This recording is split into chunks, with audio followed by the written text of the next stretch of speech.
अस्सलाम वालेकुम viewers, welcome to my YouTube channel Zain the healthier Pakistan.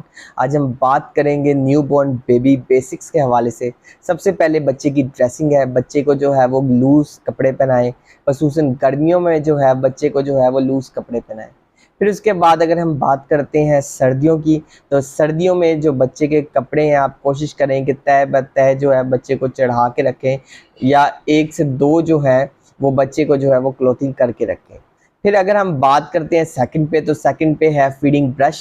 तो फीडिंग ब्रश जो है वो आपके पास लाजमी होना चाहिए। फीडिंग ब्रश भी याद रखिएगा 2 तरह के होते हैं। एक फीडिंग ब्रश वो है जो फीडर को धोने के लिए होता है, और सेकंड पे फीडर ब्रश है जो निप्पल को धोने के लिए होता है। तो निप्पल की सफाई भी जो करना होती है वह बहुत ज़्यादा ज़रूरी होती है। फिर सेकंड पे डाइपर्स की अगर हम बात करते हैं, तो आपने बच्चे को जो भी डाइपर पहनाना है, तो डाइपर जो है वो बहुत ज़्यादा जो है वो अच्छी क्वालिटी का हो। याद रखिएगा जितना अच्छी क्वालिटी का डाइपर होगा उतना कम ही बच्चे को जो है वो रैश वगैरह होंगे। फिर फोर्थ पे अगर हम बात करते हैं, तो केयर ऑफ कोट। आपने देखा होगा कि 1 से 3 जो हफ्ते के दौरान जो बच्चे की जो कोड होती है या नाफ वगैरह होती है वो शेड ऑफ हो जाती है, तो उसमें जो है आपने कोशिश करनी है उसका काफ़ी ख्याल रखना है। और ख्याल कैसे रखा जाए, आपने कोशिश करना है कि नाफ वाली जो जगह है वो ड्राई रहे। उसके लिए जो है मार्केट में जो है वो काफ़ी जो है वो जेल्स भी अवेलेबल हैं। जैसा कि पिछली वीडियो में मैंने एम्बेलिका जेल के बारे में बताया था, जो बच्चे की जो है वो नाफ वगैरह पे लगाई जा सकती है, और वो भी आपने जब लगानी है तो 2 से 3 मिनट तक जो है आपने एम्बेलिका जेल जो है वो लगा के रखनी है। फिर अगर हम फोर्थ पे बात करते हैं, तो फिर वो आती है फीडिंग। तो आपने कोशिश करना है कि बच्चा तो जो है दूध बार बार मांगेगा, मगर जब एक सर्टेन रेंज के बाद जो है जब बच्चे का पेट जो है वो मुकम्मल तौर पे भर जाएगा, तो बच्चा जो है वो वोमिट आउट करेगा। तो इस चीज़ का भी आपने जो है वो ख्याल रखना है। फिर अगर हम बात करते हैं कुछ इसेंशियल्स की, तो उसमें जो है वो वुड वर्ड्स जो है वो आपके पास लाजमी होना चाहिए। वुड वर्ड्स हो गया, नो निहाल हो गया, या कोई ग्राइप वाटर हो गया, तो ये आपके पास लाजमी होना चाहिए। 8 पे जो है बच्चे, अगर आपके घर में जो है वो बेबी है, ठीक है, तो उसको जो है वो रैश वगैरह के चांसेस जो हैं वो बहुत ज़्यादा हैं। उसके लिए जो आप हाइड्रोजोल क्रीम का इस्तेमाल कर सकते हैं, आप सूडो क्रीम का इस्तेमाल कर सकते हैं। फिर उसके बाद जो 9th पे जो इसेंशियल चीज़ है वो है इन्फेंट मिल्क। तो इन्फेंट मिल्क में भी आपने जो है इस चीज़ को जो है वो जहन में रखना है कि आप बच्चे को जो डॉक्टर ने आपको सजेस्ट किया है वही आपने बेहतरीन जो है वो इन्फेंट मिल्क बेबी को देना है। मार्केट में जो है वो बहुत सारे जो इन्फेंट मिल्क है वो अवेलेबल है।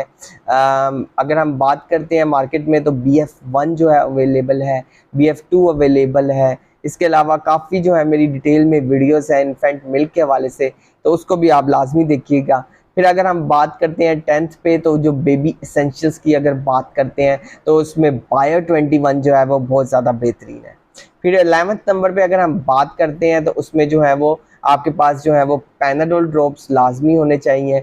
बच्चे को जो है अगर एकदम से बुखार हो जाता है, या फिर बच्चे को जो है बहुत ज़्यादा जो होता है उसको कपकपी सी ताड़ी होने लग जाती है, तो पैनाडोल ड्रॉप्स जो है वो अगर आपके घर में मौजूद होगा तो आपको काफ़ी जो होगी वो आसानी होगी।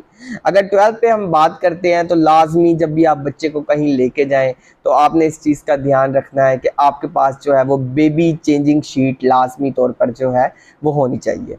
13 पे जो है आपने हाइजीन का लाजमी तौर पे ख्याल रखना है कि बच्चे को आपने जो है वो साफ़ सुथरा रखना है। 14 पे अगर हम बात करते हैं, तो बच्चे की आपने स्लीप का जो है वो लाजमी तौर पे जो है वो ख्याल रखना है। आप स्लीप में जो है बच्चे को जो है काफ़ी जेस्चर दे के जो है बता सकते हैं कि ये दिन का टाइम है, ये रात का टाइम है। दिन के टाइम में जो रोज़मर्रा की जो है जो आवाज़ आ रही है, या जो भी बच्चा आवाज़ें सुन रहा है उसको सुनने दें, मगर नाइट के टाइम आप कोशिश करें कि बहुत पीसफुल सा इन्वायरमेंट हो, जिसकी वजह से बच्चा जो है वो आसानी से सो सके। फिर उसके बाद बात करते हैं, तो 15 पे है बॉन्डिंग और कम्युनिकेशन। ये बहुत ज़्यादा इम्पोर्टेंट है। आजकल होता क्या है कि माँ बाप बच्चे को टीवी लगा के दे देते हैं, बच्चे को मूवीज़ लगा के दे देते हैं, बच्चे को वीडियो गेम्स लगा के दे देते हैं, और बच्चे का बेड़ा गर्क कर देते हैं। तो कोशिश करें इस वक्त जो है बच्चे के साथ अपनी बॉन्डिंग मजबूत करें, बच्चे के साथ अपनी कम्युनिकेशन को मजबूत करें। याद रखें कि ये चीज़ों के साथ साथ आपकी जितनी सबसे पहली चीज़ है आपकी बच्चे के साथ बॉन्डिंग, आपकी बच्चे के साथ कम्युनिकेशन, बाकी सारी चीज़ें जो है वो बाद में।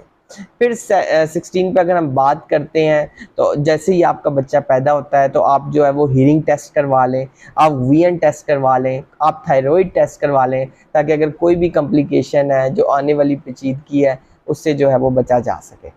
तो इन चीज़ों का जो है आपने लाजमी ख्याल करना है। मैं अगर पॉइंट्स की बात करूँ तो सबसे पहले आपने बच्चे की ड्रेसिंग का ख्याल रखना है, फिर उसके बाद आपके पास फीडिंग ब्रश मौजूद होना चाहिए, आपके पास अच्छी क्वालिटी का डाइपर मौजूद होना चाहिए, आपने जो है कोड की केयर आपको करनी आनी चाहिए, फिर उसके बाद आपने जो है फीडिंग कितनी करवानी है वो भी आपको पता होनी चाहिए। फिर उसके बाद हम आपके अगर बेसिक एसेंशियल्स की बात करें तो वुडवर्ड्स या नौनिहाल का ग्राई वाटर आपके पास लाजमी होना चाहिए। फिर उसके बाद कोई अच्छी रैश क्रीम आपके पास होनी चाहिए। मार्केट में बहुत सारी रैश क्रीम अवेलेबल है, जैसा कि हाइड्रोजोल है, स्पेक्ट्राजोल है, बाकी बहुत सारी जो है वो रैशेस की क्रीम जो है वो अवेलेबल है। फिर उसके बाद जो है इन्फेंट मिल्क की अगर बात करते हैं तो आपने बेहतरीन इन्फेंट मिल्क बच्चे को देना है। उसके अलावा अगर आप देखते हैं कि आपके बच्चा जो है वो दांत जो है बार बार बाहर निकाल रहा है तो आपके पास बायो 21 टैबलेट जो है वो लाजमी होनी चाहिए।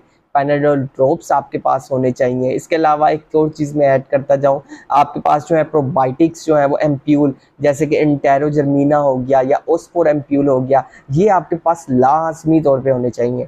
फिर आपने जो है अपनी हाइजीन का ख्याल रखना है, बच्चे की स्लीप का ख्याल रखना है, आपने बच्चे के साथ अपनी बॉन्डिंग मजबूत रखनी है, आपने बच्चे के साथ कंटिन्यूसली कम्युनिकेट करना है, आपने बच्चे का हीयरिंग टेस्ट, वीएन टेस्ट और थायराइड टेस्ट लाजमी तौर पर करवा लें। So stay healthy and fit and do subscribe my channels and the Healthier Pakistan. Shukriya.